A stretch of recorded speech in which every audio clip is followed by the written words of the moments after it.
की या रत्नागिरी जिल्ह्यामध्ये आणि विशेषतः ह्या संपूर्ण परिसरामध्ये आपण सगळे जाती धर्माचे लोक गुण्यागोविंदानं नांदतो, अतिशय चांगल्या पद्धतीनं काम करतो.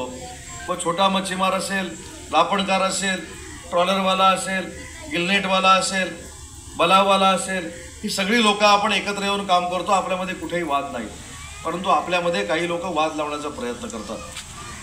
अमजदभाई, माझ्या मनामध्ये जी एक शंका येते त्या शंकेचं उत्तर मला या 6 महिन्यात सापडूच शकलं नाही. काल रत्नागिरी जिल्ह्यामध्ये आपल्या सगळ्यांची एक मागणी होती जी 6 महिन्यापूर्वी एकनाथ शिंदे साहेबांनी, देवेंद्रजी आणि अजितदादांनी पूर्ण केली. ती मागणी काय होती? की छत्रपती संभाजीनगरला वक्फ बोर्डचं जे ऑफिस होतं, आपल्याला वक्फ बोर्डचे काही जर प्रश्न असतील तर छत्रपती संभाजीनगरला जावं लागायचं. पण जिल्ह्यातल्या सगळ्या मुस्लिम बांधवांनी सांगितलं की आम्हाला न्याय देण्यासाठी या कार्यालयाची ब्रांच जर रत्नागिरीमध्ये सुरू करता आली तर अतिशय चांगल्या पद्धतीची गोष्ट होईल.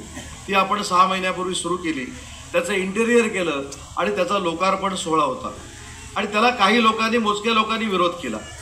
आता मोजक्या लोकांनी विरोध केल्यानंतर माझ्या मनामध्ये एक जी शंका आली ती आज या व्यासपीठावरनं सांगितली पाहिजे.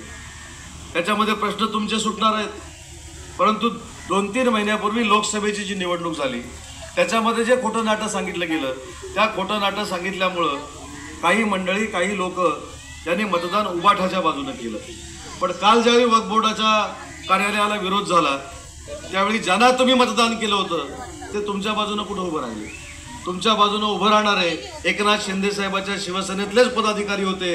काल आम्ही त्या कार्यक्रमाचं नियोजन केलं, त्याचं उद्घाटन केलं आणि त्या कार्यक्रमामध्ये जाहीरपणाने मी हे पण सांगितलं की माननीय देशाचे पंतप्रधान नरेंद्र मोदी साहेब झाल्यानंतर मुस्लिम बांधवांना हा देश सोडावा लागेल अशा पद्धतीचं खोटं नाटक विष तुमच्या सगळ्यांच्या मनामध्ये भरवण्यात आलेलं होतं.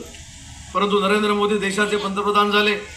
देशाचे पंतप्रधान झाल्यानंतर संविधान पुन्हा एकदा अबाधित राहील ही भूमिका माननीय नरेंद्र मोदी साहेबांनी घेतली.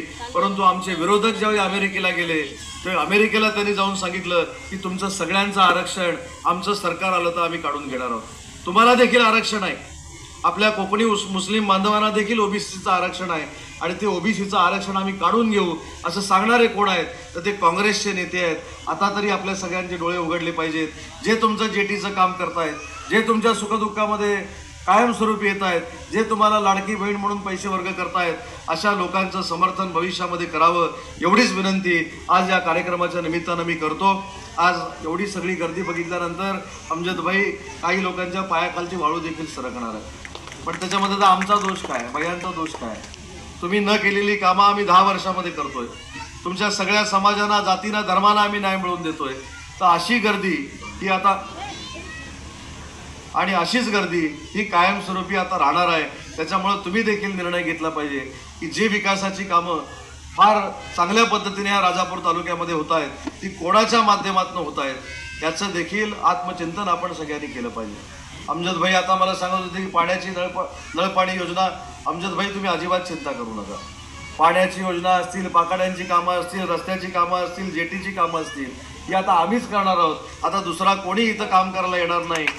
याची जबाबदारी तुम्ही सगळ्यांनी जर स्वीकारली तर तुमचं एकही काम या परिसरामध्ये शिल्लक आम्ही ठेवणार नाही. हा शब्द माझ्या वतीनं आणि भयांच्या वतीनं या कार्यक्रमाच्या निमित्तानं मी आपल्याला देतो. आज मोठ्या संख्येनं आपण या ठिकाणी जमलात त्याबद्दल मनापासून आपल्या सगळ्यांचे आभार मानतो आणि आपले सगळ्यांचे आशीर्वाद विकास करणाऱ्या महायुतीच्या मागे राहू देत एवढीच विनंती करतो आणि थांबतो. जय हिंद.